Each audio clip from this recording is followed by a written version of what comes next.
Chapter 14. The night Abel returned, there was a little party on the veranda at Longboat Bay. The sea murmured against the shore, and the humpback sang somewhere out in the dark beyond Robber's Head. It was a hot, still night, and the salt air hung upon them. Dora Jackson told them stories of waterspouts and lightning balls and manta rays and schools of salmon so thick you could climb out of your boat and walk across them. All the wonders of the ocean, the things she had seen. She held the papers from the government that protected the bay as a sanctuary.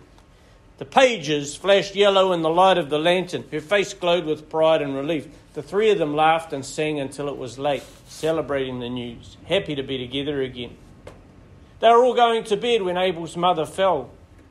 She stumbled against the rail and toppled down the veranda steps to the hard dirt below. She cried out, her voice small as a girl's. Abel rushed to her and saw that her hip was broken. Stella called an ambulance and they wrapped her in blankets for the long wait. "I'm old, Abel," she sobbed. "I'm sorry, but I'm old." He held her and cried with her under the warm, starry sky. She was too old to stay on here alone. Sooner or later she would have to leave, and that was why she was crying. It hurt her more than the pain itself, and Abel understood why. During the long weeks his mother was in hospital, Abel began to clean the old Jackson place up. He was appalled and ashamed at how run down the house and gardens had become. The jetty timbers were rotting, fences and sheds were falling over, and the orchard had begun to go wild. The telephone rang day and night with calls from cities and beaches all over the world. A crisis here, some emergency there. But Abel kept at the job of fixing his family place. One afternoon he walked up past the orchard to the peppermint tree and stood there a long time. He thought about his father and felt close to his memory there. He put his cheek against the rough bark the way he had as a boy and hugged the thick trunk. At sunset he stood on the jetty and watched a big blue shadow circle beneath him and peel off into the golden light. The wind luffed at his hair. Cicadas in the dry grass clicked their tongues. Crabs bubbled and clattered across the rocks. Whalebones made a chain all the way along the beach, yellow in the sunset. Abel felt the place was calling him. It made him dizzy. His wife joined him on the jetty. "How will she live somewhere else?" he asked her. "My mother will die in the town." "I know," said Stella. "She should stay here." "She can't do it alone." "That's why we're staying," said Stella. Abel laughed. "Really?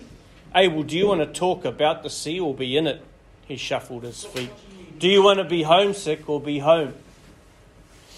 He looked out at the water, purpling towards night.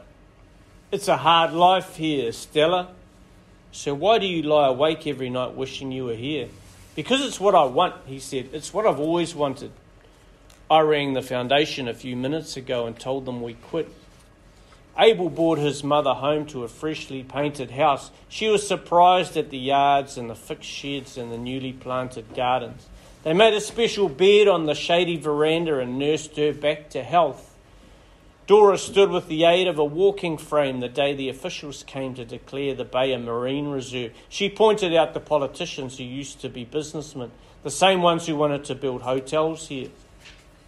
With great satisfaction, she watched them set the marker buoys that showed the boundaries of the sanctuary. It stretched all the way out to Robber's Head, a safe place at last. She wanted more of them, other havens along the coast, but for now she was content. In time, Abel's mother was walking again, but she never went far without help. Some days she took a chair down to the jetty.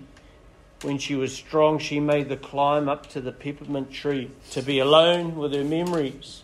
The three of them mended nets and bottled fruit and smoked fish and told long, ludicrous stories as they worked.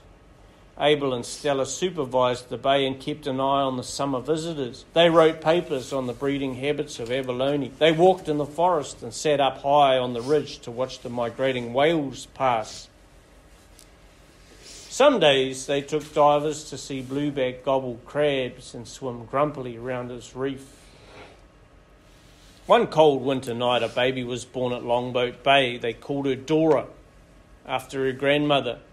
Her fists were like pink sea shells, and she cried like a bird.